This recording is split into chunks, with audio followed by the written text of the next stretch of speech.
to the beautiful couple. The crystal champagne flute in my hand caught the light as I raised it in a toast to my grandson, Ethan, and his radiant bride, Rachel. The reception hall of the Four Seasons Palm Beach glowed with candlelight, floral arrangements of white roses and hydrangeas gracing each table. 233 guests, I'd checked the final count myself that morning, smiled back at me. A sea of well-wishers gathered to celebrate this union. At 72, I'd witnessed many family milestones, but none filled me with such uncomplicated joy as seeing Ethan, who had overcome so much in his young life, find happiness with someone who clearly adored him. Their love story had unfolded during his medical residency. Rachel, a dedicated pediatric nurse who shared his passion for healing children, had captured his heart with her compassion and quiet strength. May your life together be blessed with the same love and purpose that has marked your journey thus far, I continued, my voice steady despite the emotion tightening my throat. Your grandfather would have been so proud of the man you've become, Ethan. Ethan's eyes glistened as he nodded in acknowledgement, his arm tightening around Rachel's waist.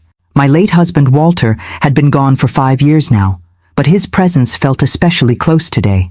In Ethan's tall frame, in the family heirloom cufflinks gleaming at his wrists, in the values so evident in the life he'd built. I was about to conclude my toast when a familiar voice cut through the moment. While we're giving advice to the newlyweds, my daughter Caroline announced, rising from her seat at the family table, champagne glass held aloft. I think we should discuss proper wedding gifts. Shouldn't we, Mother?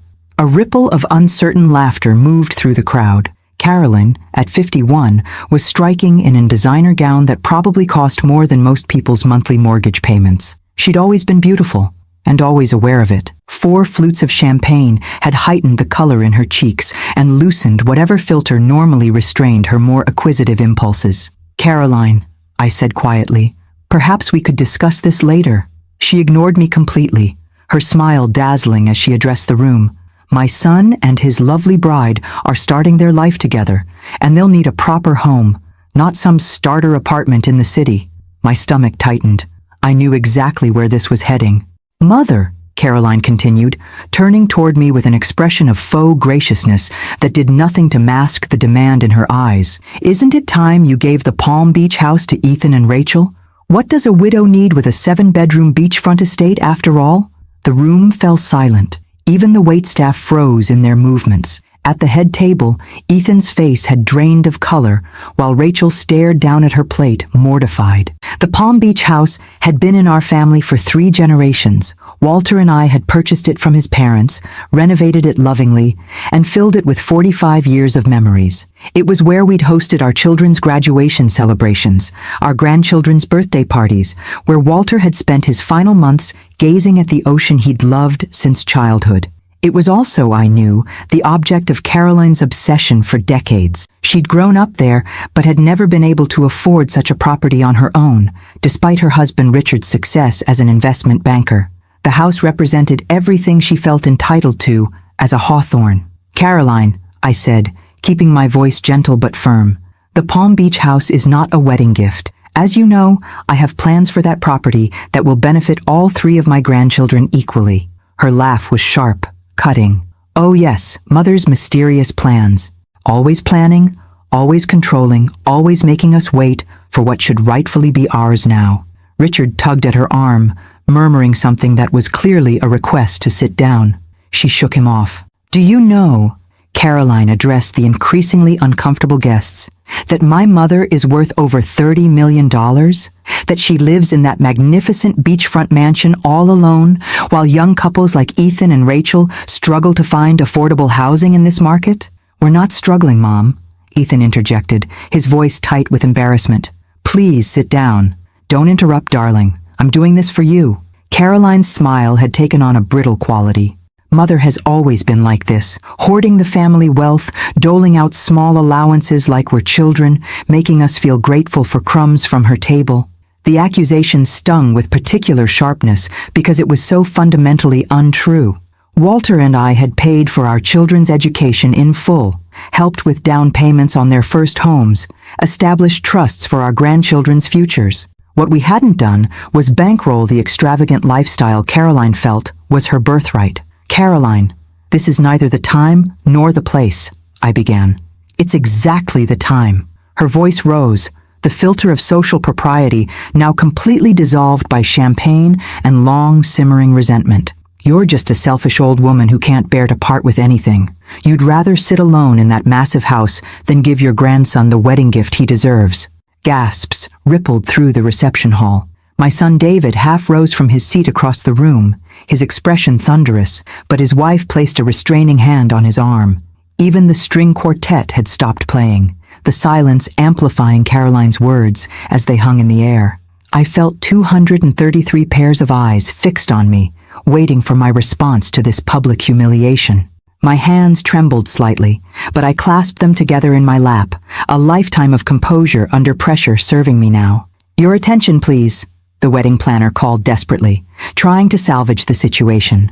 "I believe the cake cutting is scheduled next." "Oh, let's not change the subject," Caroline overrode her. "Let's talk about how my mother uses her money to control all of us, how she dangles inheritances to make us dance to her tune, how she—" "That's enough." Ethan's voice, usually so gentle, cut through his mother's tirade with unexpected authority. He stood, his face flushed with a mixture of anger and mortification. "Mom, you're embarrassing yourself, and you're ruining our wedding reception." Caroline blinked, momentarily shocked by her son's rebuke. The momentary silence gave me the opening I needed. With deliberate calm, I opened the small beaded evening bag resting on my lap. Inside was an envelope I'd planned to present privately to Ethan and Rachel later that evening after the festivities concluded. But Caroline's outburst had forced my hand. "Perhaps," I said, my voice clear and steady despite the tension constricting my chest. "It's time I shared what's actually in my plans for the Palm Beach house." As I withdrew the cream-colored envelope embossed with the family attorney's return address, the entire reception hall seemed to collectively hold its breath. The envelope felt heavier than its physical weight as I held it before me, the attention of 233 guests pressing like a tangible force. Caroline's expression had shifted from righteous indignation to wary curiosity, her champagne flute now forgotten in her hand. "Mother," she said, attempting to reclaim control of the narrative, "this isn't necessary. We can discuss family matters privately." "You chose to make this public, Caroline," I replied quietly. "Now we'll finish it publicly." Ethan and Rachel exchanged a glance I couldn't quite interpret. Concern, perhaps, or resignation. My grandson had always been perceptive. He likely sensed the seismic shift about to occur in our family dynamic. I rose from my seat, smoothing the silk of my silver blue dress, a gesture that gave me a moment to gather my thoughts. At 72, I'd learned that true power often resided in calm deliberation rather than reactive emotion. "For those who don't know me well," I began, addressing the room full of guests, "I'm Margaret Hawthorne, Ethan's grandmother. My late husband Walter and I were blessed with financial success beyond anything we could have imagined when we started our technology company in the 1970s. The tension in the room remained palpable, but a different quality had entered it now, curiosity replacing the earlier discomfort. The Palm Beach house that my daughter mentioned has been in our family for 3 generations. It's where Walter spent his final days, where Ethan recuperated during his illness as a child, where our family has gathered for every important celebration for decades. I opened the envelope with steady fingers, removing several sheets of legal documentation. 6 months ago, I finalized arrangements to establish the Walter Hawthorne Foundation, dedicated to providing restorative retreats for children recovering from cancer treatment and their families. A murmur rippled through the crowd. From the corner of my eye, I saw Caroline's posture stiffen. "The Palm Beach house," I continued, "will serve as the Foundation's primary retreat facility, offering families the same healing environment that benefited our own family during Ethan's battle with leukemia at age 12. I turned directly to Ethan and Rachel, whose expressions had transformed from embarrassment to something deeper. "Ethan, you and Rachel were the first to know about this plan, which is why your request for donations to childhood cancer research in lieu of wedding gifts was so perfectly aligned with what your grandfather would have wanted." Caroline's face had drained of color as the implications of my words sank in. Not only was I not giving the Palm Beach house to Ethan as she'd demanded, but Ethan had already known about and apparently approved my plans for the property. "You knew?" she asked him, her voice barely audible over the hushed murmurs of the guests. "You knew she was giving away our family home?" Ethan straightened in his chair, his arm still around Rachel's shoulders. "It's not being given away, Mom. It's being given purpose. Rachel and I will be serving on the foundation's board. We've already been working with Grandma's team on the renovation plans." The betrayal Caroline clearly felt was written across her features, her carefully maintained composure crumbling. "But it's our family legacy, your inheritance." "The house was never meant to be anyone's personal inheritance," I interjected gently. "Walter and I always intended it to serve a greater purpose eventually. The foundation was his idea originally, something we discussed during his final months." I returned my attention to the wider audience, many of whom were watching with expressions ranging from fascination to discomfort at being unwilling witnesses to our family drama. "For those concerned about Ethan and Rachel's future," I continued, "please know that Walter and I established trust funds for each of our grandchildren years ago. Ethan and Rachel will receive their portion as planned, which should provide a comfortable start to their married life." Caroline made a small, dismissive sound. "Trust funds that they can't access until they're 35. More control, more strings attached." "Actually," Rachel spoke for the first time, her normally soft voice carrying surprising authority, "we've already received an advance from our trust specifically for a down payment on a home. Ethan and I found a lovely place near the hospital where we both work. We close on it next month." This revelation seemed to stagger Caroline more than anything preceding it. She sank back into her chair, the fight visibly draining from her posture. David, my son and Caroline's younger brother, chose that moment to rise from his table across the room.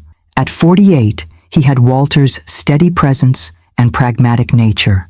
"I think," he said, his voice pitched to Carrie without seeming confrontational, "that it's time we returned our focus to celebrating Ethan and Rachel's marriage. The string quartet has that piece you requested ready, Ethan." The wedding planner seized this opportunity, gesturing frantically to the musicians, who immediately began playing the gentle melody Ethan had selected for the cake cutting. The familiar ritual provided a welcome structure for guests to redirect their attention, though I noticed many conversations had dropped to whispers, undoubtedly dissecting the family drama they'd just witnessed. As I returned to my seat, I caught Ethan's eye across the room. He gave me a small nod, part gratitude, part apology for his mother's behavior. Rachel leaned close to whisper something in his ear, and his expression softened into a smile. Caroline remained seated, her posture rigid, eyes fixed on some middle distance as Richard attempted to engage her in quiet conversation. The flush of champagne and anger had been replaced by a bloodless pallor that concerned me despite everything that had transpired.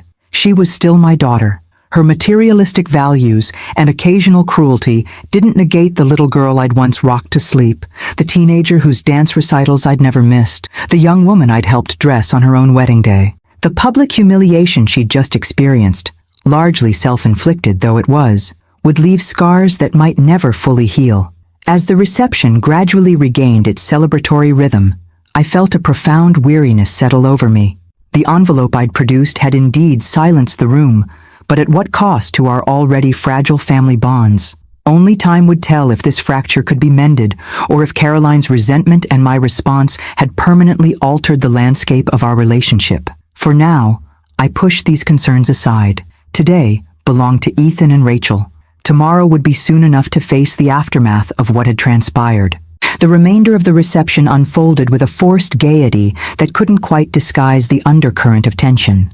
Guests laughed a bit too loudly, danced with exaggerated enthusiasm, and studiously avoided glancing toward the family table where Caroline sat in stony silence. By the time Ethan and Rachel departed in a shower of rose petals and well wishes, Caroline and Richard had already slipped away. Their absence from the final receiving line conspicuous but perhaps merciful, given the circumstances. "Well, that was quite the wedding," David remarked dryly as he helped me into the waiting car that would return me to my hotel suite. His wife, Jennifer, had gone ahead with their teenage daughter, leaving us a rare moment alone. "Not exactly how I envisioned the evening unfolding," I admitted, settling against the leather seat with a sigh of exhaustion. "I never intended to announce the foundation so publicly. Caroline didn't leave you much choice." David's tone held no judgment, just weary acceptance of his sister's behavior.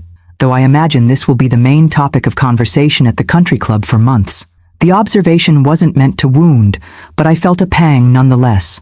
Public spectacle had never been the Hawthorne way.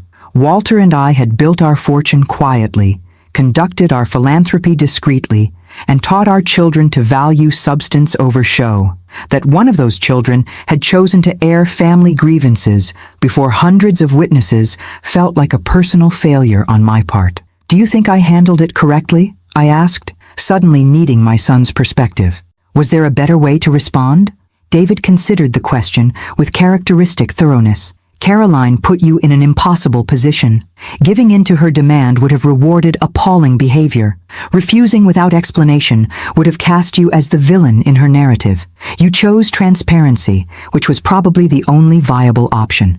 His assessment was logical, but did little to ease the heaviness in my heart. "I should check on her tomorrow. Whatever her flaws, she's still my daughter. Give her a day or two," David advised, his expression softening. "You know how Caroline retreats when she's embarrassed. She'll need time to process what happened." I knew he was right. Caroline's pattern since childhood had been to lash out when hurt, then withdraw to nurse her wounds in private. Approaching her too soon would only deepen her humiliation and resentment. "What about Ethan and Rachel?" I asked. "Their wedding reception turned into a family soap opera. They must be devastated." "Actually," David's mouth quirked into a small smile, "Rachel told Jennifer they're considering it memorable rather than ruined. Apparently Ethan said every wedding needs one dramatic story for the grandchildren, and Caroline certainly provided theirs." The thought of Ethan finding humor in the situation lifted my spirits slightly. His resilience had always amazed me, perhaps a quality forged during his battle with leukemia as a child, when he'd faced each painful treatment with a courage that humbled the adults around him. "They're leaving for their honeymoon tomorrow?" I confirmed, mentally reviewing the schedule that had once been so clear in my mind before the evening's drama had scattered my thoughts. 2 weeks in Italy. Rachel's never been to Europe. David checked his watch. "They should be at the airport hotel by now, with an early flight tomorrow." When we reached my hotel, David insisted on escorting me to my suite, despite my protests that I was perfectly capable of finding my way. His protective instinct, so like his father's, warmed me even as I maintained I didn't need the assistance. "I'm 72, not 92, I reminded him as we rode the elevator. "Fully ambulatory and of sound mind, despite what your sister might imply." "Humor me," he replied with the same gentle stubbornness that had characterized Walter. "It's been a long evening for everyone, especially you." In my suite, I found a text message from Ethan. "Safe at airport hotel. Don't worry about tonight. We love you. Thank you for everything." The simple message brought unexpected tears to my eyes. I typed back quickly, "Love you both. Safe travels. We'll talk when you return." After David departed with a reassuring hug and promise to call tomorrow, I found myself alone with the lingering emotions of the evening. I moved to the window, gazing out at the Palm Beach coastline gleaming under moonlight. Somewhere in that silvery landscape sat the house that had become such a focal point of tonight's conflict. The Walter Hawthorne Foundation had been in development for over a year, with Ethan and Rachel intimately involved in the planning process from the beginning. Caroline's accusation that I was giving away the family legacy revealed how fundamentally she misunderstood my intentions and her son's values. The Palm Beach house wasn't being lost to the family. It was being transformed into the fulfillment of Walter's final wish. During those last months as cancer gradually claimed him, we'd spent hours on the oceanfront terrace discussing how our blessings might become blessings for others. "Remember when Ethan was sick?" he'd said one evening as the sun sank toward the horizon. "How this place became his sanctuary between treatments. How the sound of the waves seemed to ease his pain when nothing else could." I did remember. Those terrible months when our 12-year-old grandson fought for his life, his small body ravaged by chemotherapy, his spirit somehow remaining unbroken. We'd converted the ground floor guest suite into a comfortable room for him, positioned his bed to face the ocean, and watched as the natural beauty outside his window seemed to nourish something essential within him. "Other children should have this," Walter had continued, his once powerful voice by then reduced to a whisper. "Other families need a place to heal together, away from hospital lights and disinfectant smells." The idea had taken root, growing stronger even as Walter weakened. By the time he died, the foundation existed as a concept, a promise I'd made to him that I fully intended to fulfill. Caroline had never known about these conversations. She'd visited dutifully during Walter's illness, but always briefly, always visibly uncomfortable with the physical realities of his decline. She hadn't been present for those sunset talks, those whispered dreams of a legacy beyond material wealth. Perhaps that explained, at least partially, her inability to understand why the house wouldn't simply be passed down as a private residence. She'd missed the context, the emotional genesis of the foundation concept. As I prepared for bed, my phone chimed with another message, this one from David. Just checked on Caroline. She's home safely, angry and embarrassed, but physically fine. Get some rest, Mom.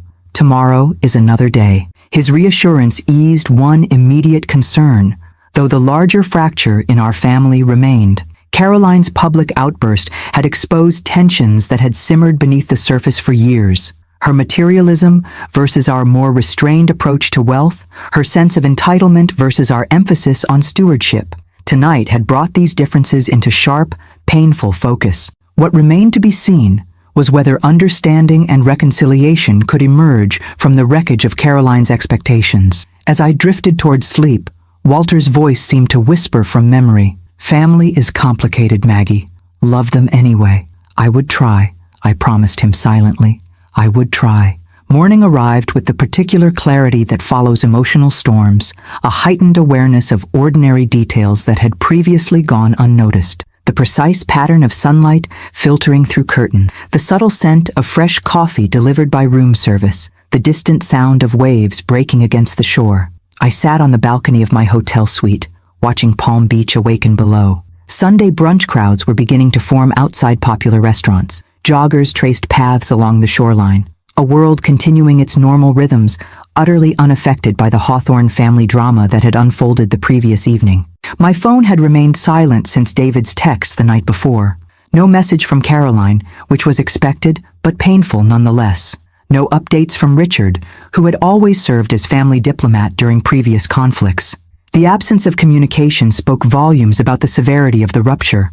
A knock at my door announced Jennifer, David's wife, arriving as planned to accompany me to the post-wedding brunch being hosted by Rachel's parents. Originally, Caroline and Richard had been slated to attend as well, but their appearance now seemed unlikely.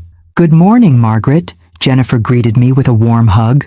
At 52, she carried herself with the natural grace that came from her years as a professional dancer before transitioning to teaching. "How are you holding up?" "Managing," I replied honestly, though dreading facing everyone after last night's spectacle. Jennifer's expression was sympathetic, but firm. "You have nothing to be embarrassed about. Caroline created the situation, not you." "Perhaps," I acknowledged, gathering my handbag. "But I'm still the mother who failed to instill better values in her daughter." "That's not fair to yourself," Jennifer countered as we headed toward the elevator. "Caroline has made her own choices as an adult. David turned out wonderfully with the same upbringing." The observation was meant to comfort, but it only underscored the question that had haunted me for decades. Where had I gone wrong with Caroline? How had the same parental guidance that produced David's grounded perspective resulted in his sister's materialistic entitlement? The brunch venue, an elegant restaurant overlooking the intracoastal waterway, had been decorated with the same white and blue hydrangeas from the wedding. Rachel's parents, Robert and Susan Mitchell, greeted guests with the relaxed warmth of people relieved that their hosting duties were nearly complete. Margaret, Susan embraced me with genuine affection.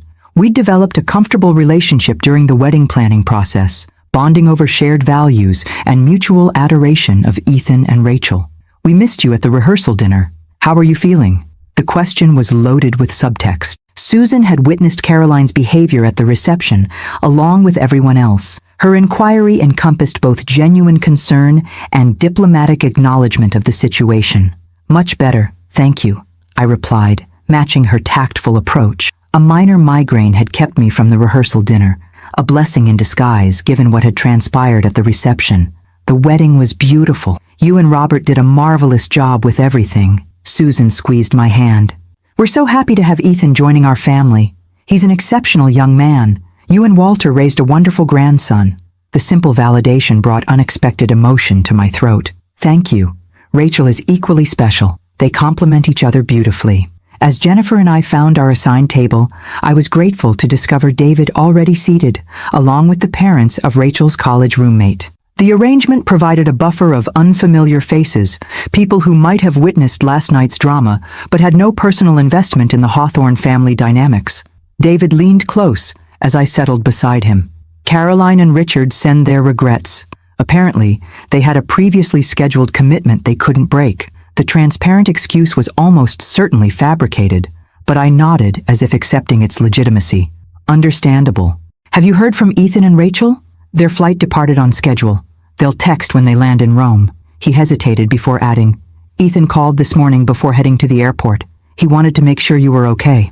The thought of my grandson worrying about me on what should have been the carefree beginning of his honeymoon created a fresh pang of regret. What did you tell him? That you're made of stronger stuff than Caroline gives you credit for, David replied with a small smile, and that he should focus on enjoying Italy with his new wife. The brunch progressed pleasantly, with toasts considerably more subdued than those at the reception.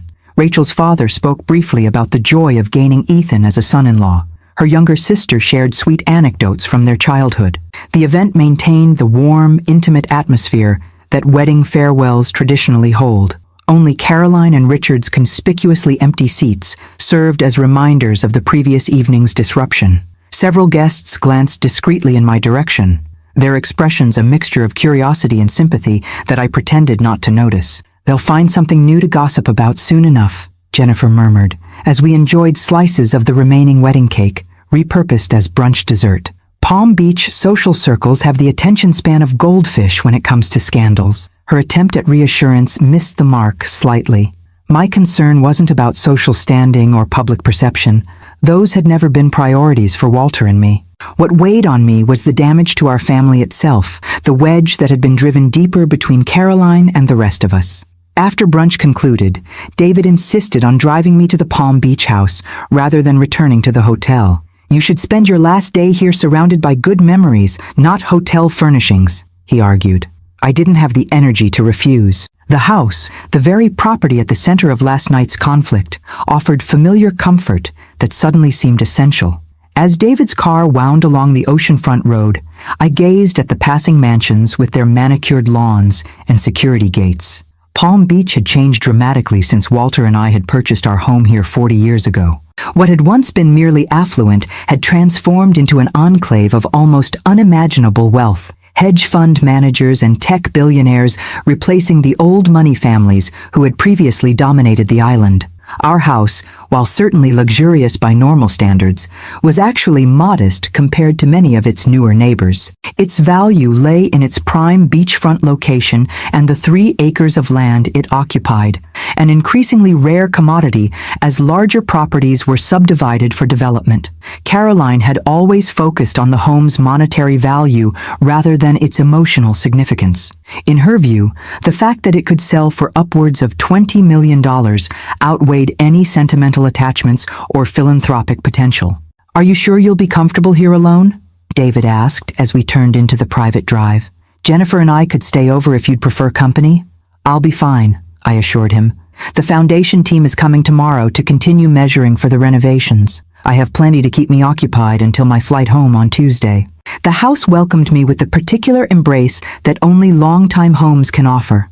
The familiar creak of the front door, the quality of light in the entryway, the subtle scent of the lemon oil used on the wooden banisters for decades. After David departed with a promise to call that evening, I moved through the rooms slowly, touching furniture and photographs, reacquainting myself with the space that would soon undergo its transformation from private residence to healing retreat. In Ethan's former sick room, now a cheerful guest suite with no visible traces of those difficult months, I paused at the window overlooking the Atlantic. The same view that had comforted my grandson during his darkest days would soon provide solace to other children fighting their own battles against cancer. The rightness of this evolution settled over me like a comfortable shawl. This was what the house had been building toward all along, its ultimate purpose now revealing itself at exactly the right moment. Caroline couldn't see it yet. Perhaps she never would. But Ethan understood, and that knowledge brought its own measure of peace. Tomorrow would bring foundation representatives, architectural discussions, and practical matters. Tonight, I would simply be present with memories, both painful and precious, that these walls contained. We're doing the right thing, Walter, I whispered to the empty room.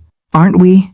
Only the rhythmic sound of waves answered, but somehow it was enough. 3 days later, I was back in my primary residence in Boston, a comfortable but unpretentious townhouse in Beacon Hill that had been home since Walter and I downsized 12 years earlier.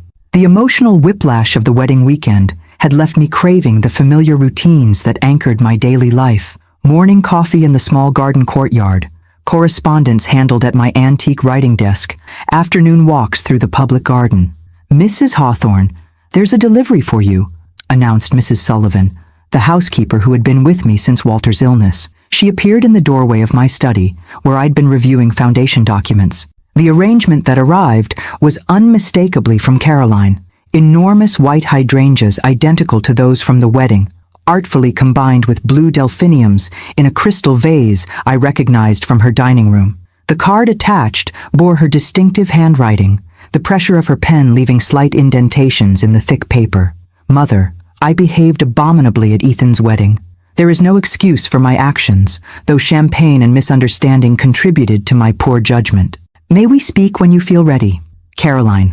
No explicit apology, I noted, just an acknowledgement of behavior and a tentative request for conversation. From Caroline, this represented significant humility. Her usual approach to conflict involved either righteous defensiveness or icy withdrawal until the other party made amends. I studied the arrangement thoughtfully. The flowers were beautiful but impersonal, the kind she might send to a business associate after a minor faux pas, not a daughter's peace offering after publicly humiliating her mother. Still, they represented a first step, however tentative. "Would you like me to find a place for these, Mrs. Hawthorne?" Mrs. Sullivan asked, her carefully neutral tone suggesting she had her own opinions about Caroline's behavior, but was too professional to express them. "The dining room table, please," I decided. "They'll brighten the space nicely." After she departed with the arrangement, I considered my response. Should I call Caroline immediately? Wait a day to indicate I wasn't overly eager? The calculations felt exhausting and slightly ridiculous at my age. 72 years on this earth should have elevated me beyond such adolescent chess moves. I reached for my phone and dialed Caroline's number directly. "Mother." Her voice held surprise and a hint of wariness. "I didn't expect to hear from you so soon. The flowers are lovely," I said simply. "Thank you." An awkward silence followed, stretching just long enough to become uncomfortable before Caroline spoke again. "I thought perhaps we could have lunch, or tea if you prefer, to discuss things." "Lunch would be nice," I agreed. "Are you free tomorrow?" We arranged to meet at a small French bistro equidistant from our homes, neutral territory that wouldn't give either of us the psychological advantage of home turf. After ending the call, I sat quietly for several minutes, contemplating what might actually be accomplished through this meeting.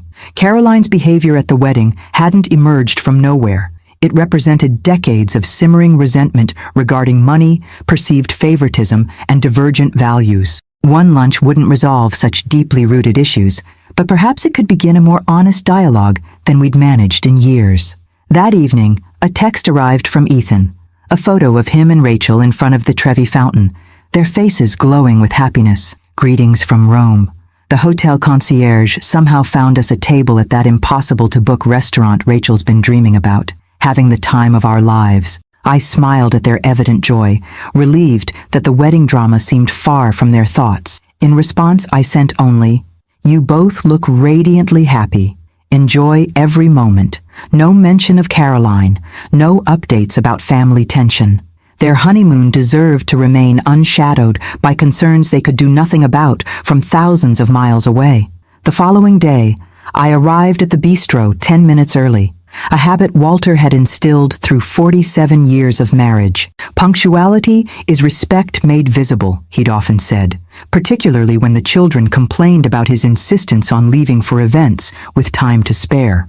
Caroline, predictably, arrived 5 minutes late, not enough to be considered rude, but sufficient to establish she had a busy, important life with competing demands on her time. She looked polished, as always, in a designer suit that likely cost more than most people's monthly salary, her blonde hair expertly styled to disguise the gray she refused to acknowledge. "Mother," she greeted me with air kisses near each cheek, the social performance she'd adopted in her 20s and never abandoned, even with family.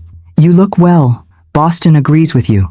"Thank you," I replied, accepting the compliment at face value rather than searching for hidden barbs. "You're looking well yourself." A waiter appeared to take our drink orders. Sparkling water for me, white wine for Caroline. The ritual of studying menus and placing orders provided a convenient distraction from the conversation we were both ostensibly here to have. Only after our appetizers arrived did Caroline finally address the elephant in the room. "I want to apologize for my behavior at the wedding," she said, her voice carefully modulated. "It was inappropriate and embarrassing for everyone, especially Ethan and Rachel." The words sounded rehearsed but not insincere, perhaps practiced in front of a mirror to ensure the right balance of contrition without excessive vulnerability. "Apology accepted," I said simply, "though I think Ethan and Rachel might appreciate hearing it directly as well." Caroline nodded stiffly. "I've sent them a message, and a rather extravagant addition to their honeymoon, a private yacht excursion along the Amalfi Coast when they reach that portion of their trip. Typical Caroline, attempting to purchase forgiveness rather than having a difficult conversation. Still, it represented effort, which was more than I had honestly expected. "That's generous," I acknowledged. "I'm sure they'll enjoy the experience." Another silence descended as we attended to our food. I waited, giving Caroline space to direct the conversation toward whatever she truly wanted to discuss. Eventually, she set down her fork and met my gaze directly. "Why didn't you tell me about the foundation plans?" she asked, her tone more genuinely curious than accusatory. Finding out that way, in front of everyone, with Ethan already knowing, it felt like a deliberate exclusion. The question deserved an honest answer. Initially because the foundation was still taking shape legally and logistically. Later because I anticipated exactly the reaction you had. Disappointment and anger that the house wouldn't become private family property. "You could have prepared me," she countered, "given me time to adjust to the idea before the public announcement." "Perhaps," I conceded, "though I hadn't planned to announce it at the wedding at all. That was a response to your public demand." Caroline had the grace to look momentarily abashed. The champagne was a factor, and I genuinely believed you were being unnecessarily withholding about the house, that you were using it as a control mechanism. The accusation, even stated more calmly now, still stung. "Caroline, when have I ever used money or property to control you or your brother? We paid for your education, helped with your first home purchase, established trusts for your children. Walter and I were generous while still encouraging self-sufficiency." "It felt controlling," she insisted. "The way you and Dad were always so private about finances, so insistent on modest lifestyles despite your wealth, like you didn't trust us to handle the truth about the family resources." This perspective genuinely surprised me. What Walter and I had viewed as teaching sensible values around money, Caroline had experienced as secretive control. The gap in perception was illuminating, if troubling. "That was never our intention," I said carefully. "We wanted you and David to develop your own work ethic, your own relationship with money that wasn't defined by family wealth." Caroline's laugh held little humor. "Well, it backfired spectacularly with me, didn't it? I've spent my entire adult life trying to project the wealth you and Dad seemed embarrassed by." The observation contained more self-awareness than I would have credited her with. Perhaps there was hope for a more meaningful reconciliation than I dared expect. "We weren't embarrassed by our success," I clarified. "We were cautious about its potential impact on our children. Perhaps too cautious, in retrospect." Our main courses arrived, providing another natural pause in the conversation. As we ate, I considered how to bridge the chasm of understanding that had clearly existed for decades without either of us fully recognizing its dimensions. "The foundation," I said finally, "was Walter's vision for his legacy. Not a rejection of family inheritance, but a different kind of gift, one that honors what Ethan went through and creates meaning from that difficult experience." Caroline pushed her salmon around on her plate. "I understand the concept intellectually, but emotionally, it feels like choosing strangers over family." "Not strangers," I corrected gently.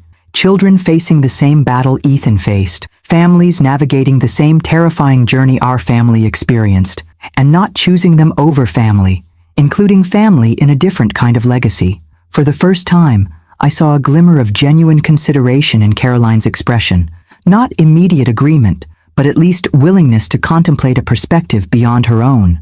It wasn't resolution, but it was a beginning, an olive branch cautiously extended and perhaps cautiously accepted.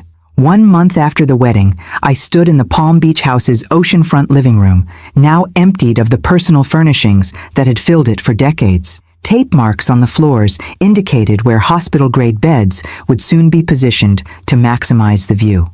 The room's dimensions had been carefully measured to ensure accessibility for wheelchairs and medical equipment, without sacrificing the aesthetic warmth that made the space healing rather than institutional.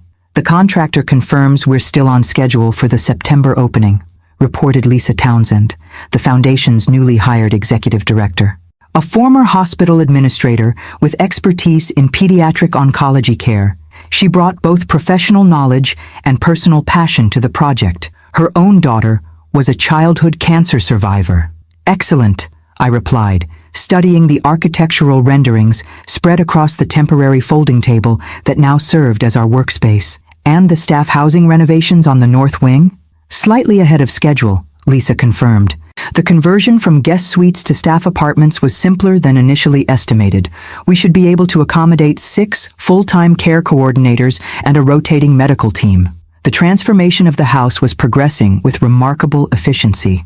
What had once been a private family sanctuary was steadily evolving into a carefully designed healing retreat that would serve hundreds of families in the coming years. The foundation's board, comprising medical professionals, childhood cancer survivors, and family members, including Ethan, Rachel, and David, had approved the final plans 2 weeks earlier.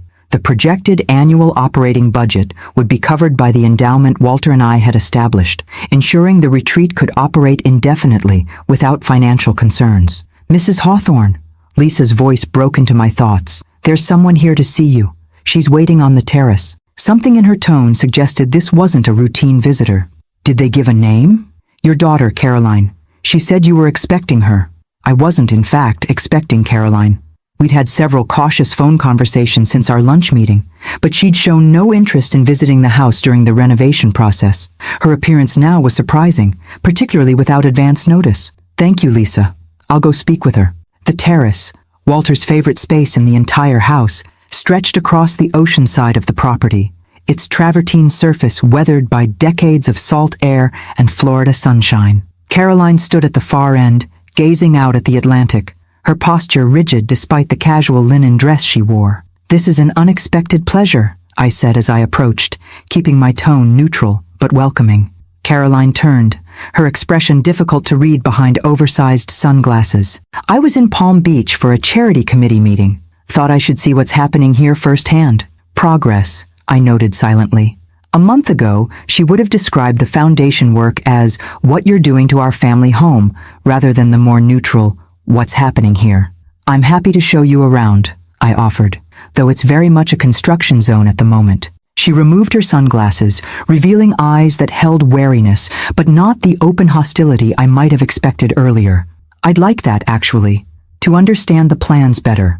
For the next 45 minutes, I guided Caroline through the partially renovated spaces, explaining each area's intended purpose in the foundation's mission. The former family bedrooms being converted to patient suites with medical accommodations discreetly integrated into the design. The kitchen being expanded to serve both nutritional and teaching functions. The library transformed into a resource center for families navigating cancer treatment options.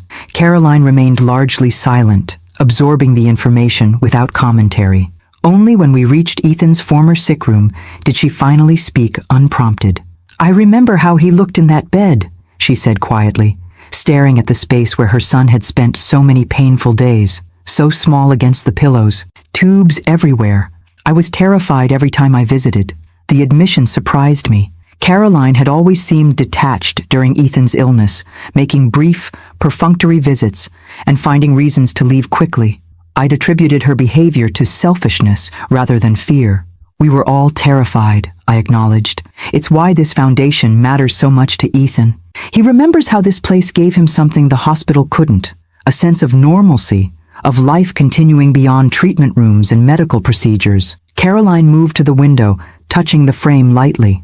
He used to count dolphins from this spot, said it gave him something to look forward to each morning. I didn't know that, I admitted, moved by this glimpse into private moments between mother and son that I hadn't been privy to. There's a lot we don't know about each other's experiences, isn't there? Caroline's question seemed genuine rather than accusatory. Even within the same family, we each lived through Ethan's illness differently. The observation contained more insight than I would have expected from my typically self-focused daughter. That's true of most significant family events, I think. We all experience them through our own particular lens. Caroline nodded, still gazing out at the ocean. I've been thinking about that since our lunch. How differently we viewed the same family history, the same decisions about money and property. And what conclusions have you reached? I asked carefully. That I've been angry about things that weren't actually happening, she said after a long pause. I've been fighting against financial control that wasn't really being exerted, resenting decisions that weren't actually about me at all. The admission, so counter to Caroline's usual defense mechanisms, momentarily left me speechless. Before I could formulate a response, she continued. When I saw the plans for this place, what you're creating here, she gestured toward the architectural renderings I'd shown her. It's not what I would have chosen, but I can see why it matters to Ethan, why it would have mattered to Dad. It would have, I confirmed softly. It was his vision as much as mine. Caroline turned from the window to face me directly. I still wish you'd told me earlier, included me in the planning process somehow, but I understand now why you didn't. The acknowledgement was as close to an apology as Caroline was likely to offer for her behavior at the wedding. I accepted it in the spirit intended, without pressing for more explicit contrition. Would you be interested in seeing the educational component plans? I asked, offering a bridge toward greater involvement. The foundation will include programs for medical students specializing in pediatric oncology. Your experience on the hospital auxiliary board might provide valuable insight. It was a small opening, a specific limited invitation rather than a general appeal for participation. Caroline's expertise in fundraising and event planning for the hospital was genuine, one of the few areas where her social connections and organizational skills served a purpose beyond self-promotion. I'd like that, she said, surprising me again with her ready acceptance. Richard keeps saying I need more meaningful projects now that the children are grown. We moved back inside, where Lisa was directing a team measuring for custom cabinetry in what would become the medical supply area. She glanced up with evident curiosity as Caroline and I entered. Lisa, this is my daughter Caroline, I introduced them. She has extensive experience with hospital auxiliary programs that might be relevant to our educational initiatives. Perhaps you could share those proposal documents when you have a moment. Of course, Lisa replied smoothly. Though I caught the flicker of recognition in her eyes, she had undoubtedly been briefed about the wedding incident by Foundation board members. We're actually discussing that component at next week's committee meeting. Would you be interested in attending, Mrs. Bradford? Please, call me Caroline, my daughter responded with the social grace that had always come naturally to her. And yes, I'd be interested, schedule permitting. As they exchanged contact information, I observed the interaction with cautious optimism. Caroline's involvement with the foundation wouldn't magically resolve all our differences or heal decades of misunderstanding, but it represented possibility, a potential path toward mutual respect that had seemed unimaginable in the aftermath of the wedding.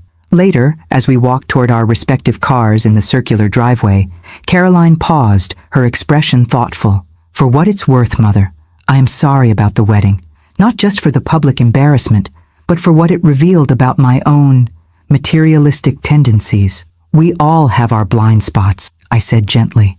Even at 72, I'm still discovering mine. Ethan sent me some photos from the Amalfi Coast yesterday, she continued, changing the subject to safer territory. They look ridiculously happy. As newlyweds should, I agreed, grateful for this small exchange of family information that indicated normal relationships might eventually resume. Caroline hesitated before adding, I told him about visiting the foundation site, about possibly getting involved with the educational program. He seemed pleased. The uncertainty in her voice revealed how much Ethan's approval mattered to her, despite the confident facade she typically presented to the world. In that moment, I glimpsed the vulnerable mother beneath the polished exterior, a woman who, like me, sometimes worried about her adequacy in that most challenging of roles. He values your support, I said, offering the reassurance she seemed to need. It means a great deal to him that you're considering participation in something so personal to his journey. Caroline nodded, visibly processing this perspective. Well, I should get back to the city, Richard's expecting me for dinner with clients. Of course. Thank you for coming by, Caroline. It was a pleasant surprise. As I watched her drive away, I felt a tentative hope take root. The breach created at the wedding hadn't been fully healed, but a foundation for repair had been established, much like the literal foundation taking shape within the house behind me. Both would require time, patience, and deliberate nurturing to reach their full potential. Both represented possibilities rather than certainties, but for today, possibility was enough. Grandma, you have to see these photos from the Amalfi Coast, Ethan insisted, scrolling through his phone with the enthusiasm of a child showing off a new toy. The private yacht tour was incredible, though we still haven't figured out how Caroline afforded it. 3 weeks after returning from their honeymoon, Ethan and Rachel had come to Boston for the weekend, ostensibly to attend a medical conference, but primarily to reconnect with family after their extended absence. We sat in my small garden courtyard, enjoying unseasonably warm spring weather and the simple pleasure of being together again. Your mother has her resources, I replied diplomatically, accepting the phone to admire images of crystal blue waters and picturesque coastal villages. I believe she wanted to make amends for the wedding incident. Ethan's expression sobered slightly.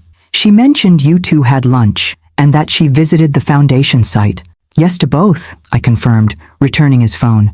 She's expressed interest in contributing to the educational components of the program. That's unexpected, Rachel observed, her natural diplomacy not quite concealing her surprise. In a good way, of course. Rachel had integrated seamlessly into our family, her gentle perceptiveness and unfailing kindness making her an ideal partner for Ethan. Today she looked particularly radiant, her honeymoon tan complementing the simple sundress she wore. Caroline is making an effort, I said carefully. I think the wedding confrontation forced some uncomfortable self-reflection. Ethan nodded thoughtfully. She called us while we were in Rome, didn't exactly apologize directly, but admitted she'd been inappropriately focused on material considerations, which for Mom is practically sackcloth and ashes. His assessment made me smile despite the seriousness of the topic. Ethan had always possessed an uncanny ability to distill complex situations to their essence, a quality that undoubtedly served him well as a diagnostic physician. How do you feel about her potential involvement with the foundation? I asked, genuinely curious about his perspective.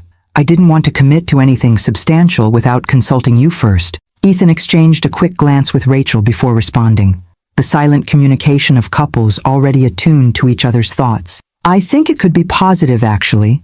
Mom has always been excellent at the social aspects of fundraising and event planning, and it might help her understand why the foundation matters so much to me. To us, Rachel amended gently. I've seen what families go through during pediatric cancer treatment. Having a place like the retreat to decompress and reconnect as a family unit will be transformative for so many people. Her quiet passion reminded me why Ethan had fallen in love with her. Beneath her reserved exterior lay a depth of empathy and commitment that matched his own. The contractor reports were still on schedule for the September opening, I informed them, reaching for my iced tea. The medical equipment installation begins next month, and the staff hiring process is nearly complete. Just in time for the official announcement at the Children's Hospital Benefit Gala, Ethan noted. Perfect timing for introducing the foundation to potential referring physicians. The conversation shifted to practical matters. Staffing structures, patient referral protocols, the integration of the retreat program with existing treatment centers. Ethan and Rachel, both medical professionals intimately familiar with pediatric care systems, offered insights that would prove invaluable as the foundation moved from concept to operational reality. As they spoke, I found myself studying them with a grandmother's loving attention to detail, the subtle signs of increased confidence in Ethan's posture, the way Rachel's hand occasionally rested protectively over her abdomen when certain topics arose, the exchanged glances that seemed to carry unspoken meaning. There's something you're not telling me, I observed during a natural pause in the conversation. Something beyond foundation updates and honeymoon adventures. They exchanged another of those telling glances before Ethan broke into a grin he could no longer suppress. We were going to wait until dinner with everyone tonight, but since you've already detected something.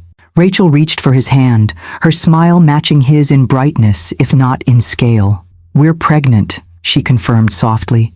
Just about 8 weeks along, due in late November.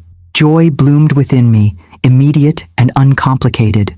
"Oh, this is wonderful news. We found out just before leaving Italy," Ethan explained, his expression a mixture of excitement and lingering disbelief. "The doctor confirmed it when we got back.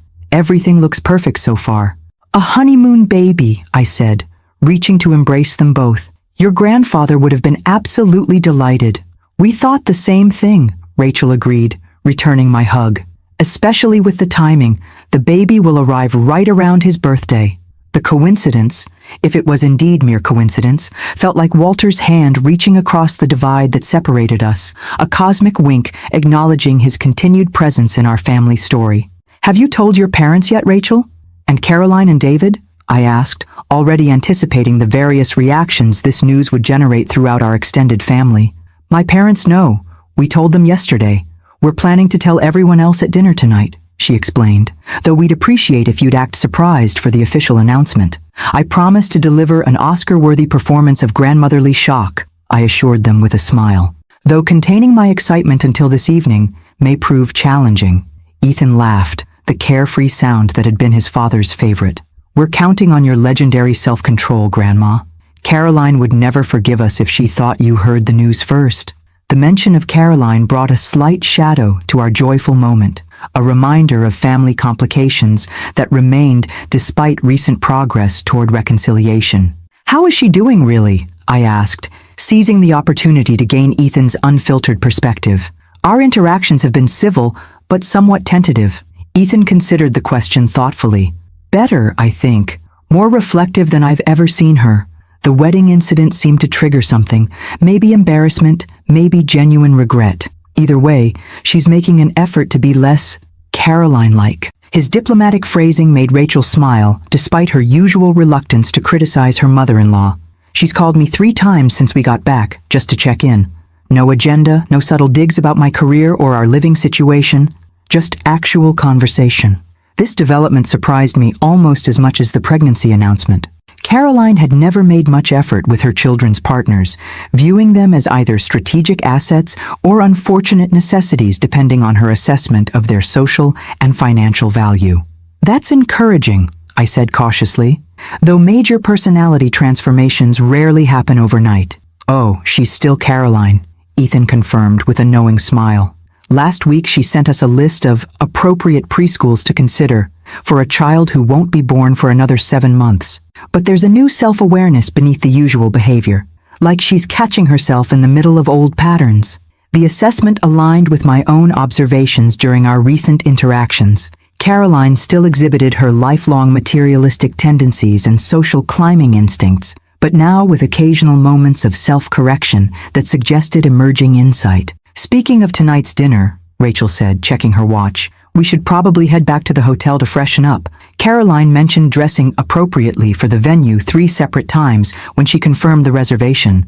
"Some things never change," Ethan observed, with a mixture of exasperation and affection. "At least she's consistent." As I walked them to their car, a profound sense of contentment settled over me. Despite the wedding drama and ongoing family tensions, the future seemed suddenly brighter. A great-grandchild on the way, the foundation nearing completion, tentative healing beginning to take root even with Caroline. Walter had always insisted that family was life's greatest investment, with dividends that continued to accumulate long after other assets had been distributed or depleted. Today's news proved his wisdom once again. "We'll see you at 7, Ethan confirmed, leaning down to kiss my cheek before opening Rachel's car door. "Try to contain your excitement until after the appetizers at least." "I'll do my best," I promised, waving as they drove away. Back in my garden, I sat quietly for several minutes, allowing the joy of their news to wash through me completely. A great-grandchild, new life emerging just as the foundation, Walter's final vision, was taking physical form. The timing felt providential rather than coincidental, a reminder that endings and beginnings were often different perspectives on the same moment in time. Fontana's, one of Boston's most exclusive restaurants, gleamed with understated elegance. Crisp white tablecloths, softly glowing sconces, discreet waitstaff moving with practiced efficiency between tables. Caroline had chosen the venue, naturally. Her selections always communicated status rather than comfort, impression rather than intimacy. I arrived precisely on time to find David and Jennifer already seated at the large round table in a semi-private alcove. Caroline and Richard joined us moments later, followed by Rachel's parents, Robert and Susan Mitchell, whom I'd grown increasingly fond of since the wedding. "Margaret, you look lovely," Susan greeted me warmly, her genuine affection a welcome contrast to Caroline's air kisses and social performance. The Mitchells represented a different approach to wealth than either branch of the Hawthorne family. Their fortune, derived from Robert's successful medical device company, was substantial but worn lightly.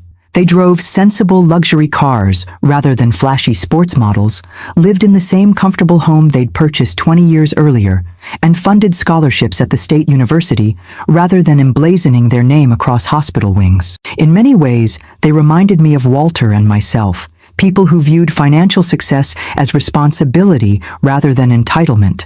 Perhaps this explained why Rachel had adapted so seamlessly to our family values, despite Caroline's occasionally overwhelming presence. "Ethan just texted they're parking now," David informed us, glancing at his phone. "Should be up momentarily." Caroline signaled imperiously for the sommelier, her diamond tennis bracelet catching the light as she gestured. "We should select the wine before they arrive.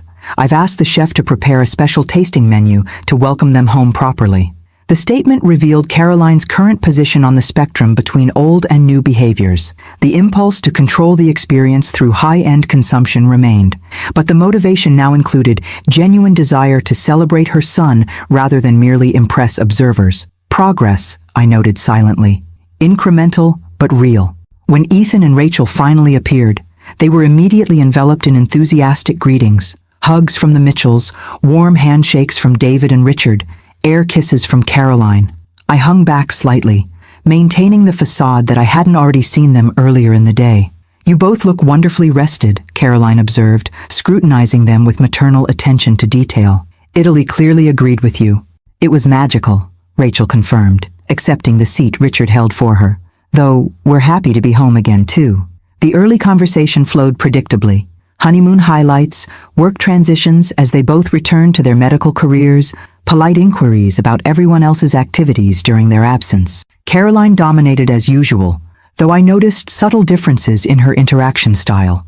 Occasional pauses to allow others to speak, genuine questions about Rachel's experiences rather than performative interest. As appetizers arrived, beautifully plated scallops arranged like modernist sculptures, Ethan caught my eye across the table with a barely perceptible nod. The signal we'd agreed upon earlier. The announcement would come soon. "Before we get too far into dinner," he said, reaching for Rachel's hand, "we have some news we'd like to share with everyone." The table fell silent, attention focusing instantly on the young couple. Rachel's mother Susan straightened slightly, a flicker of anticipation crossing her features that suggested maternal intuition might have already provided a hint of what was coming. "Rachel and I," Ethan continued, his voice steady despite the emotion visible in his eyes, "are expecting a baby in late November." The announcement landed like a stone in still water, ripples of reaction spreading outward around the table. Susan's hands flew to her mouth, her suspicions confirmed. Robert beamed with grandfatherly pride. David and Jennifer exchanged delighted glances. Caroline, I noticed, had gone perfectly still, her expression frozen in a state of processing I recognized from childhood, the look she'd worn when absorbing information that required recalibration of her expectations or plans. "A baby," she repeated finally, her voice uncharacteristically soft. "I'm going to be a grandmother." The simplicity of her response, stripped of her usual social performance, revealed how genuinely the news had affected her. For perhaps the first time in decades, Caroline had been rendered momentarily authentic by surprise. "We had the 8-week checkup yesterday," Rachel explained, glowing with contained joy. "Everything looks perfect so far." "Due in November?" Susan asked, clearly calculating the timeline. "So you conceived?"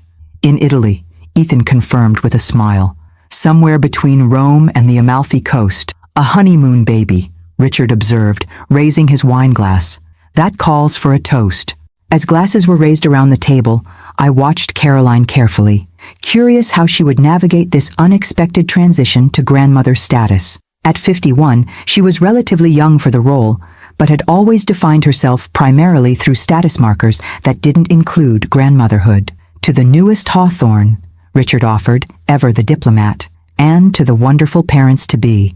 The newest Hawthorne, Caroline echoed, her composure returning as she lifted her glass. Then, in a moment of surprising vulnerability, she added, I only wish Dad were here for this.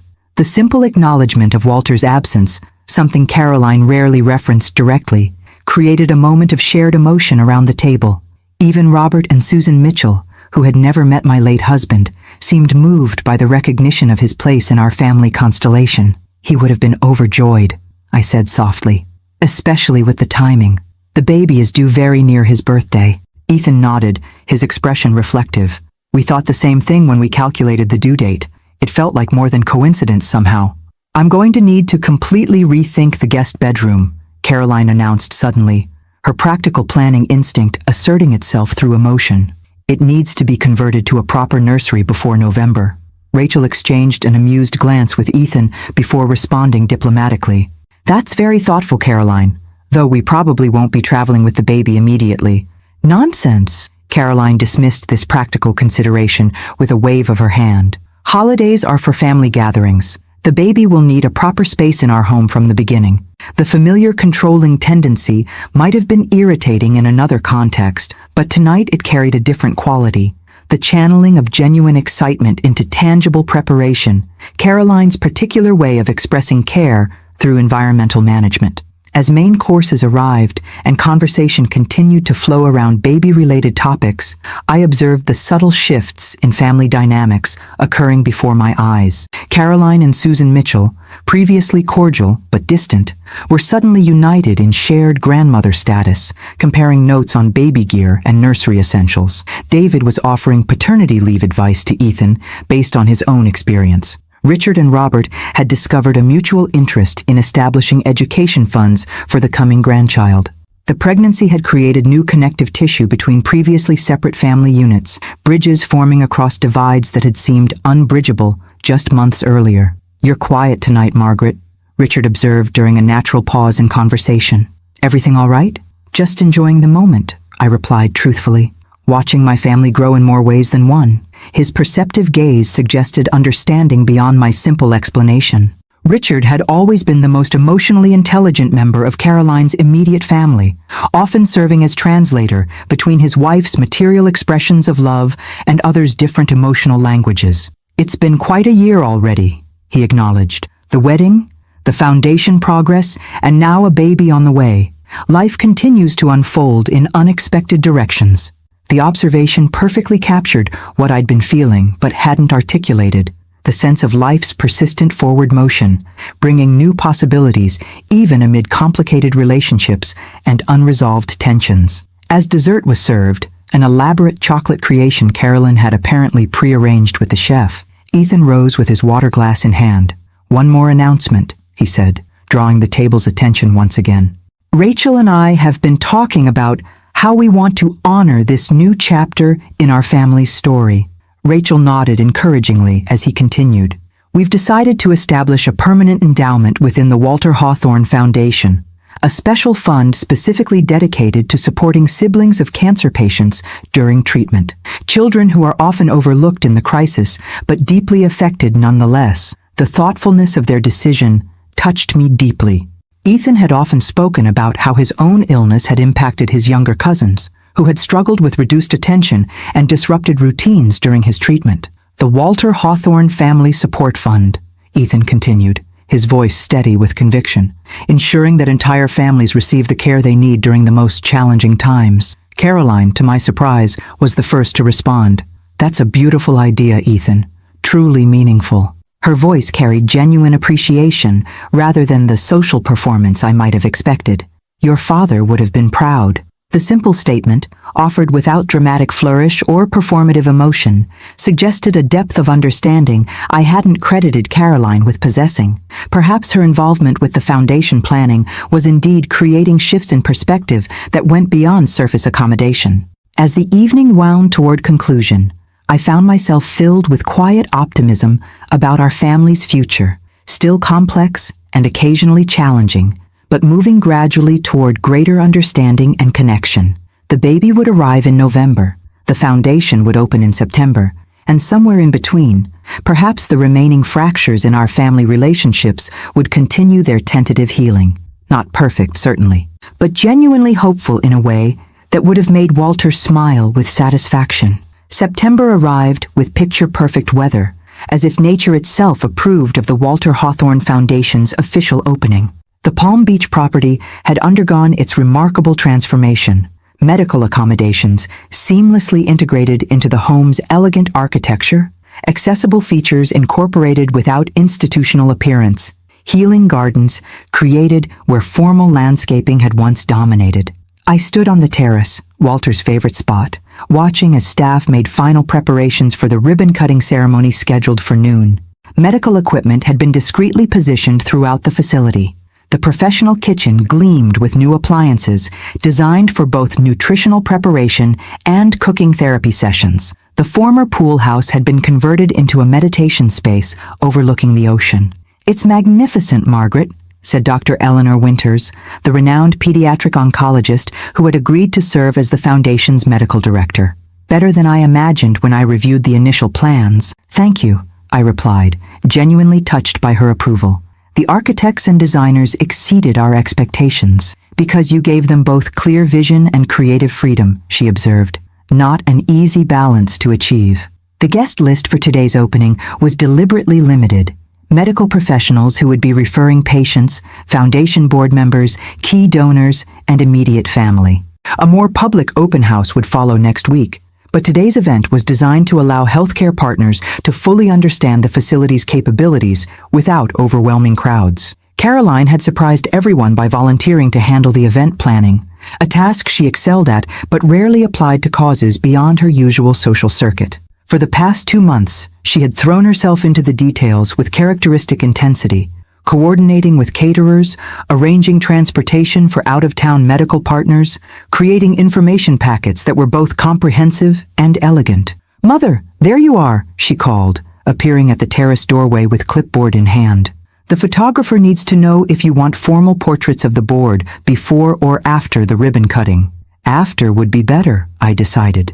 "Some board members are still arriving." Caroline nodded, making a note.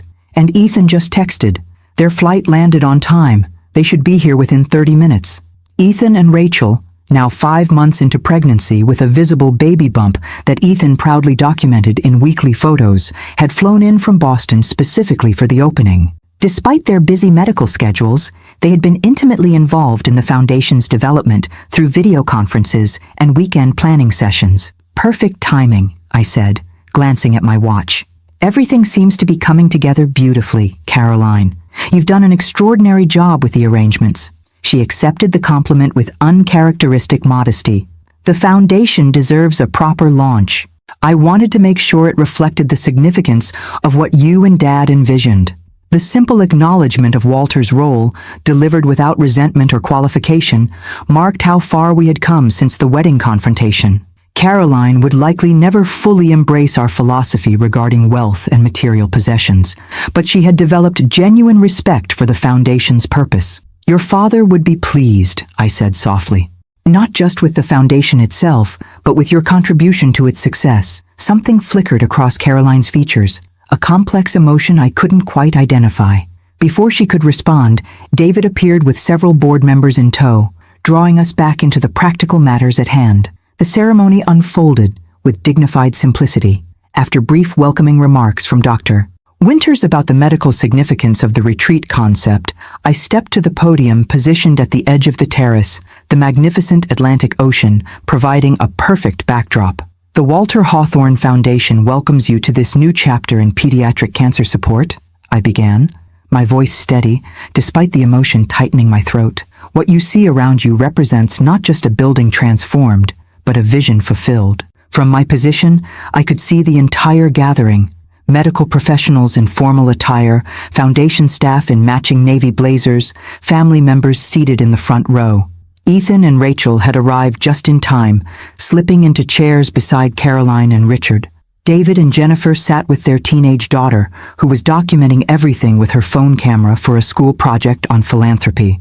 When my late husband Walter first suggested converting our family home into a healing retreat, he spoke of creating a place where medical necessity could coexist with family normalcy, I continued, where children fighting cancer could temporarily escape the clinical environment of hospitals without sacrificing needed care, where families stressed by treatment protocols could reconnect in peaceful surroundings. A murmur of appreciation rippled through the audience. Several oncologists nodded in understanding, their professional experience confirming the need for exactly this type of facility. Today, that vision becomes operational reality. Beginning next week, the foundation will welcome its first families, 3 children at various stages of treatment, along with their parents and siblings. Here they will find not just medical support, but opportunities for family healing that transcend the physical aspects of cancer care. I paused, gathering myself for the most personal part of my remarks. This mission holds particular significance for our family because of our grandson Ethan's journey through childhood leukemia. This very house served as his sanctuary between treatments, a place where he could feel normal even when his body was fighting an abnormal battle. Ethan's eyes met mine across the gathering, his expression a mixture of pride and remembered pain. Rachel's hand rested protectively on her growing belly, a gesture that linked past struggles with future hopes. Walter didn't live to see this day, but his vision infuses every aspect of what we've created here. The Walter Hawthorne Foundation represents his belief that meaningful legacy isn't measured in assets retained, but in lives transformed. From the corner of my eye, I saw Caroline's posture shift slightly at these words. Not tension, but recognition, perhaps even acceptance of a perspective she had once rejected entirely. I invite you now to join us in officially opening this facility, I concluded, moving toward the ceremonial ribbon stretched across the main entrance. Not as a replacement for critical hospital care, but as an essential complement to the healing journey. Dr. Winters joined me at the ribbon, along with Ethan representing both the board and his personal experience as a childhood cancer survivor. The oversized scissors made a satisfying snick as we cut the blue silk ribbon together, official photographers capturing the moment from multiple angles. Applause erupted from the gathered crowd as staff opened the doors wide, inviting guests to tour the transformed space that would soon welcome its first patient families. As I stepped back from the formal portion of the ceremony, Caroline appeared at my side, her expression uncharacteristically vulnerable. "I understand now," she said quietly. Her voice meant only for me. "What you and Dad were trying to create. It's not about giving away family assets, it's about extending family purpose." The insight, delivered without drama or performance, affected me more deeply than any elaborate apology could have. Caroline had finally grasped the fundamental principle that had guided Walter's and my decisions about wealth and legacy. "That's exactly right," I confirmed, momentarily too moved for further elaboration. She nodded, a certain peace settling over her features. "I still wish I'd known earlier, been part of the planning from the beginning, but I can see now why this matters to Ethan. To all of us, really."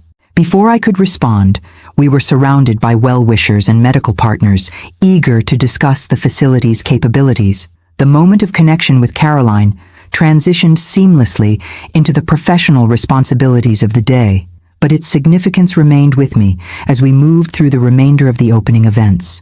Later, as guests enjoyed a catered lunch on the terrace, I found myself momentarily alone, watching the gathering from a quiet corner. The foundation staff looked sharp and purposeful in their new uniforms. Medical partners engaged in animated discussions about patient referral protocols. Family members mingled comfortably with board members and donors. "Penny for your thoughts," came Ethan's voice as he approached, 2 glasses of sparkling water in hand.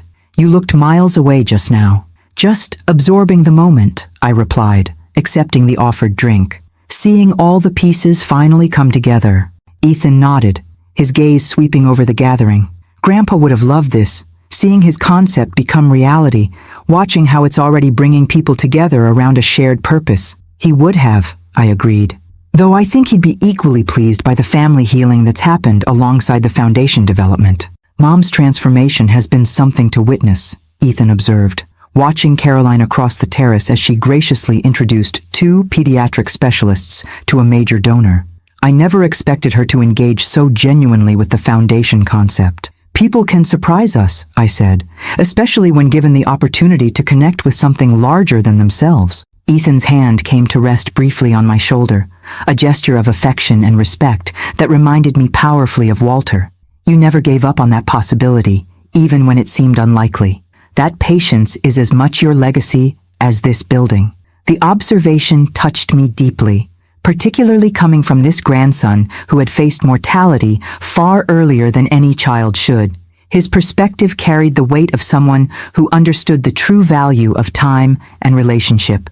As the opening day transitioned into evening and guests gradually departed, I found myself back on Walter's favorite terrace, watching the same ocean sunset he had loved for decades. The house no longer belonged to us in a technical sense. It was now foundation property, dedicated to a purpose beyond private family use. Yet somehow, in transforming its function, we had preserved its essence more authentically than any other approach could have achieved. The Walter Hawthorne Foundation would carry forward the values that had always infused this space: healing, connection, the restoration that comes from beauty and peace intentionally shared. Not everyone would have understood or approved of our choice, but standing there as twilight settled over the property's new incarnation, I felt Walter's presence and approval as tangibly as the ocean breeze against my skin. We did it, I whispered to his memory. It's everything you imagined. And somewhere in the gathering darkness, I could almost hear his response. No, Maggie, it's more. November arrived with the crisp clarity that only New England autumn's truly perfect. Golden light slanting through partially bare trees, mornings edged with frost, afternoons warmed by lingering summer memories. In my Boston townhouse, I moved through familiar routines with heightened awareness, my phone never far from reach. Rachel had entered her 39th week of pregnancy. The baby, a boy they'd discovered during the 20-week ultrasound, could arrive any day now. No signs of imminent labor, Ethan reported during our morning check-in call, though Rachel says she'll evict him personally if he doesn't make an appearance by the weekend. I smiled at the image of my normally gentle granddaughter-in-law issuing eviction notices to her unborn child. First babies often take their time. Your father was 2 weeks late, much to your grandmother's dismay. That's exactly what Mom keeps telling Rachel, Ethan said with a laugh. One of the few instances where Caroline's advice has actually been reassuring rather than stress-inducing. Caroline had embraced her impending grandmother status with surprising enthusiasm, channeling her organizational talents into practical preparation rather than social performance. She'd hosted a tasteful baby shower, researched the safest infant equipment with scientific thoroughness, and even attended childbirth education classes with Rachel when Ethan was called away for a medical conference. "How is your mother doing with the waiting game?" I asked, genuinely curious about Caroline's emotional state as the birth approached. "Surprisingly calm," Ethan replied. "She's completed the nursery at her house, stocked our freezer with prepared meals, and arranged her schedule to be available at a moment's notice. But she's not hovering or trying to control the process, which is," he paused, searching for the right word, "unprecedented." The observation aligned with what I'd noticed myself during recent interactions with Caroline. Since the foundation opening 2 months earlier, she had exhibited a more grounded quality, still perfectionistic and status-conscious in many ways, but with a new layer of perspective that tempered her more materialistic tendencies. After our morning call ended, I turned my attention to the foundation update that had arrived by email. The Walter Hawthorne Foundation had welcomed its 4th group of families, 11 children with cancer, and their immediate family members, including siblings, who particularly benefited from the specialized support programs. Initial outcomes were exceeding expectations. Medical partners reported improved treatment adherence when families knew a retreat stay awaited them after difficult procedures. Parents described reduced family tension and better communication. Most importantly, the children themselves showed measurable quality of life improvements, better sleep patterns, reduced anxiety, and increased willingness to engage with necessary medical protocols. Walter's vision, brought to physical reality through our combined efforts, was already creating ripples of positive impact beyond what we had initially projected. As I finished reviewing the report, my phone rang with Caroline's distinctive tone, a rare occurrence for mid-morning on a weekday when she was typically immersed in committee meetings or charity planning sessions. "Good morning, Caroline," I answered, a flutter of anticipation rising. "Is everything all right?" Everything's fine, she assured me quickly.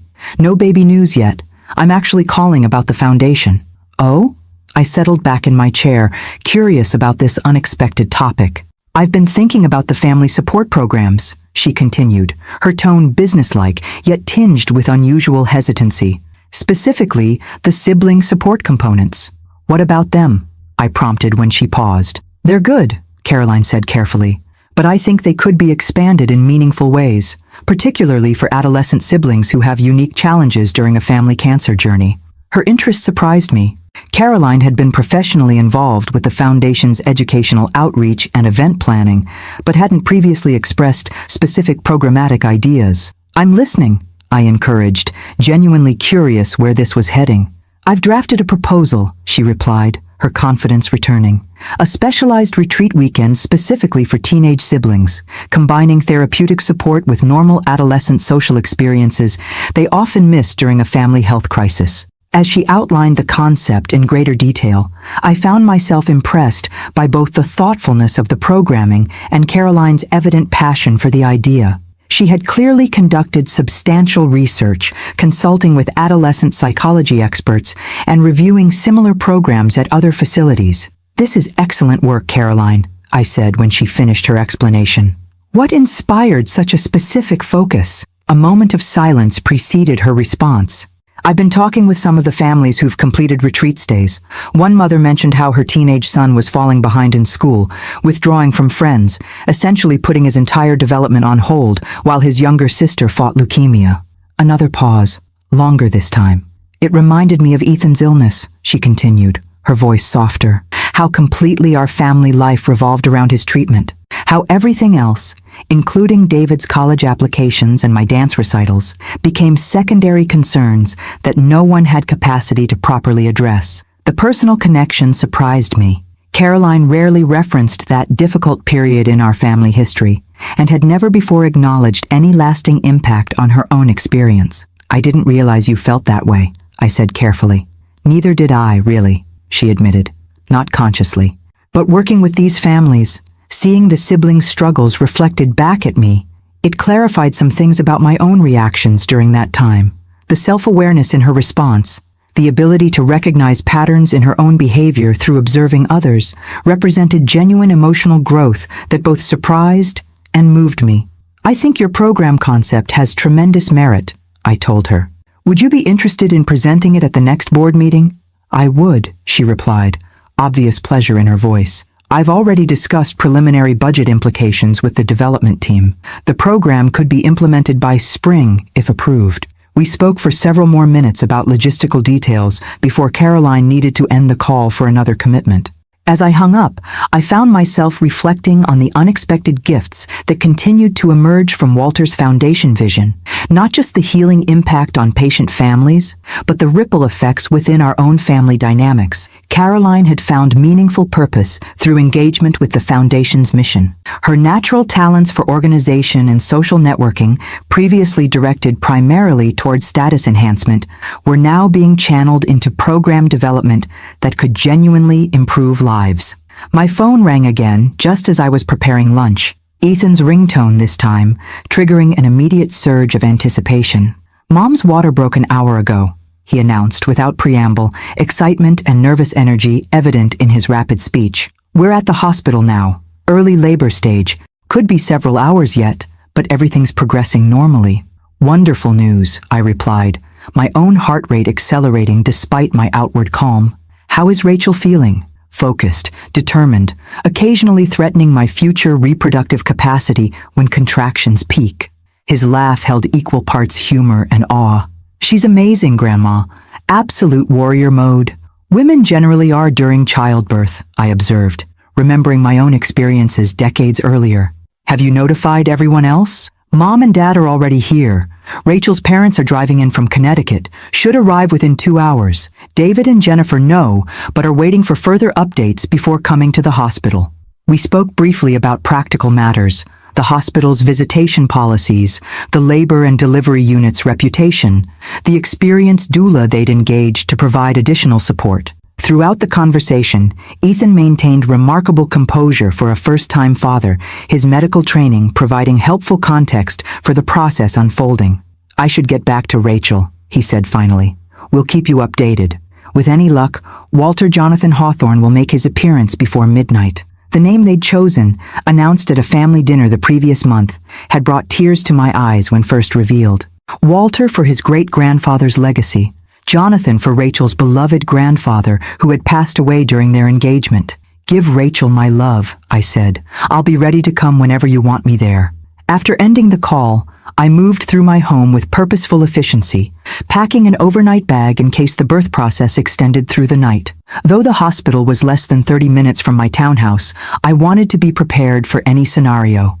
As twilight descended over Boston, transforming the city into a landscape of glowing windows and golden streetlights, my phone chimed with text messages from both Caroline and David, providing parallel updates from the hospital. Labor was progressing steadily. Rachel was navigating contractions with remarkable focus. Medical staff were pleased with all vital signs for both mother and baby. At 9:47 p.m., the message I'd been waiting for arrived. A photo of Rachel cradling a swaddled newborn, Ethan beside them with an expression of wonder I'd never before seen on my grandson's face.